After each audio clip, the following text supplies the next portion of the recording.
The New York Yankees free agency plan for next season may have been leaked with a move the Yankees recently made. We're going to be breaking down what this move is, and as you can see, for Vladimir Guerrero Jr. in an absolutely insane plan by Brian Cashman and this New York Yankees team. As I mentioned, before we get into this, though, we know 70% of you guys watching right now are not subscribed to the channel. If you're looking for a spot to get all of your New York Yankees news, you're in the right spot. Hit the sub button. Join us here on the channel. We are covering everything New York Yankees. But without any further ado, we need to get into this because someone is cooking right now. Have the plans been leaked? Was this on purpose? Everybody is going nuts about this right now in articles breaking down this Paul Goldschmidt signing and what this means going forward for the New York Yankees and why this has implications with a signing for Vladimir Guerrero Jr. next season. But now, we got to get into this right away because, as you see, the plans may have been leaked. And we're going to be talking about every little bit of this that has came out, everything that we know about it so far, and why this makes so much sense for the New York Yankees. And pulling up our first screenshot right here, says, according to Lior Lampard of Fansided, the terms of Goldschmidt's deal might signal a strategic move by the Yankees towards securing the services of Vladimir Guerrero Jr., the standout first baseman for the Toronto Blue Jays. Lambert's prediction aligns with the recent industry buzz suggesting that Vladimir Guerrero Jr. could command a contract exceeding $500 million in the next free agency cycle. And that's the trend. That's what we've been seeing, especially after the Juan Soto signing, is that a lot of these guys who are due for contracts over the next few seasons are kind of along the wavelength of Juan Soto, are all commanding more money now after they saw what Juan Soto has been getting.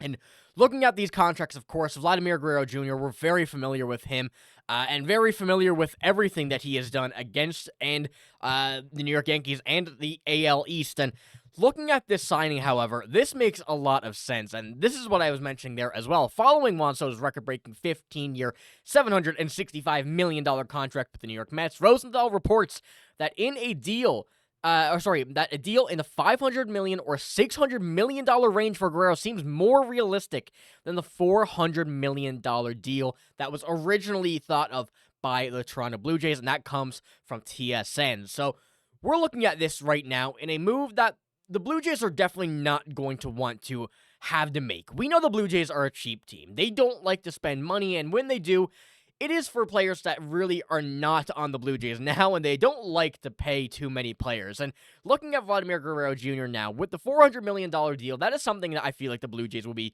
willing to make. But now we're up in this $500 to $600 million range. If they want to sign Vladimir Guerrero Jr., they would have already had that done. There's no doubt in my mind about that. And seeing this number now up in the 500 and 600 millions, the Blue Jays do not want to spend that money. They do not want to have to pay Vladimir Guerrero Jr. that money, and this is where the Yankees come in. This plays a very, very big hand in the Yankees' whole system of what they've done. There was a lot of first basemen that were out there right now that we could have discussed and could have signed for wherever it was, multiple years, multiple different options at multiple different ages, multiple different, whatever. There were so many options, but the Yankees choose to go out of their way, get a older side first baseman who is on a one-year deal, $12 million, will help the younger guys on this team. And then we could move in for Vladimir Guerrero Jr. This move right now is seeming to be making more and more sense with every single article that comes out. Now, there are a bit of discrepancies, I guess we could say, with this. We know that Vladimir Guerrero Jr. is not a fan of the Yankees, and that has been no surprise from what we've seen him come out. This is what he had to say a couple years ago, kind of going into everything that he had said.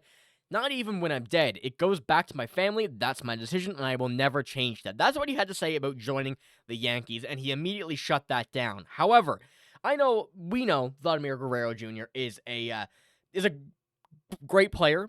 He's a well-respected person in the game as well. But there's no doubt in my mind that if you're getting up in the 650 millions, we have to assume that many other teams would be in on Vladimir Guerrero Jr., there would be a bidding war, and a price tag of $650 million, $600 million, $500 million, whatever it is, could certainly sway a decision. So I don't want to take too much right now off, too much with that, what Vladimir Guerrero Jr. had to say. And of course, that's a decision that is up to him. There's nothing we can do about changing that, but all the Yankees can do is give him a beautiful price tag and see where things go. Of course, we still have a full season to be able to see where this heads. Vladimir Guerrero Jr. coming off a great season with a Blue Jays team that was ultimately horrible, which is no surprise with the team they had built and the team that they had structured.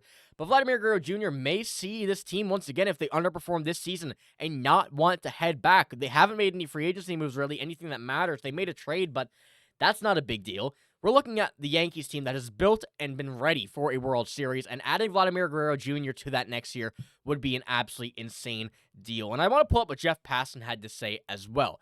This is from a trade perspective, and Jeff Passan had said the Blue Jays consider trading Vladimir Guerrero Jr. a last resort move. So we know the Blue Jays don't want to get rid of him via trade. They will not sign him to a $600 million deal just because Blue Jays, their owners, that team does not like to pay people above a certain amount, around the $500 million range, giving every other team a bigger opportunity to sign Vladimir Guerrero Jr. compared to the Blue Jays. Now, looking at this as well, I wanted to pull this up right now for Goldschmidt's contract. As I mentioned, the one-year deal at 37 years old, even if he does not retire, he's not going to have a whole lot left in the tank. 37 years old, $12.5 million for one season. He's not going to be signing a multi-year deal. He's not going to be really, putting up some more numbers for too long. And this really kind of builds this path, as I mentioned, that we give them the experience with the Yankees. Go to a World Series once again.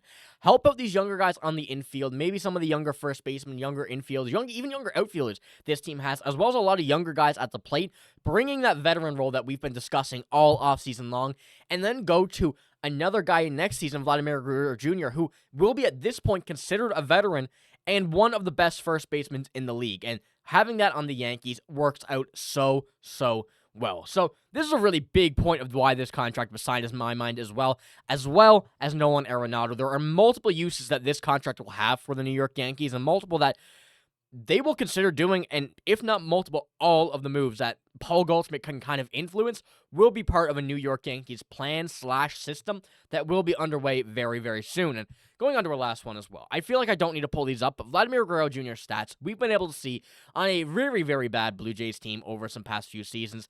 We see a 232 average last year, 264 the year before, 274, two okay seasons there. But then we go up to that second in MVP, only behind I don't recall, actually. I believe it was Ohtani.